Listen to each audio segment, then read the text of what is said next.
Torrid से आए व्यक्ति की कहानी एक रहस्यमय और दिलचस्प शहरी किंवदंती है। यह घटना 1954 में टोक्यो, जापान के हनेडा हवाई अड्डे पर घटी थी। कहानी के अनुसार एक व्यक्ति वहां आया और उसने टोरेड नामक देश का पासपोर्ट प्रस्तुत किया।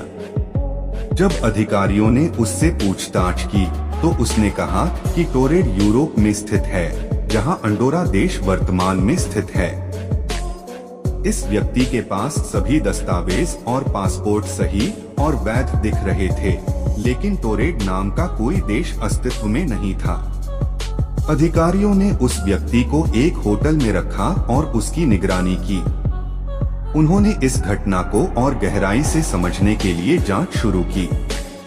अगले दिन जब अधिकारी उसे और पूछताछ के लिए लाने गए तो वह व्यक्ति और उसके सभी दस्तावेज बिना किसी निशान के गायब हो चुके थे।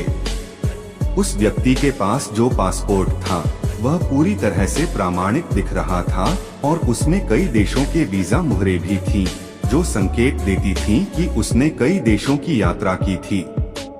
अधिकारियों ने उस व्यक्ति से पूछताछ की और उसने बताया कि वह अपने देश में एक महत्वपूर्ण कंपनी में काम करता है और इस यात्रा पर व्यावसायिक उद्देश्यों के लिए आया है।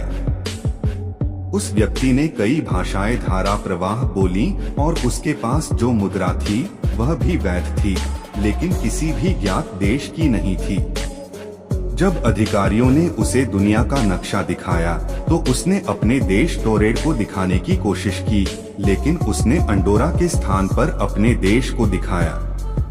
उसे यह जानकर बहुत आश्चर्य हुआ कि उसके देश का नाम नक्शे पर नहीं है। कुछ लोगों का मानना है कि यह घटना अंतरायामी यात्रा या समानांतर ब्रह्मांडों के अस्तित्व का प्रमाण हो सकती है। यह संभव है कि वह व्यक्ति एक ऐसे ब्रह्मांड से आया हो जहां टोरेड वास्तव में एक देश है। अधिकतर विशेषज्ञ और इतिहासकार इस घटना को एक आधुनिक मिथक या मनगढ़ंत कहानी मानते हैं, जिसका वास्तविकता से कोई संबंध नहीं है।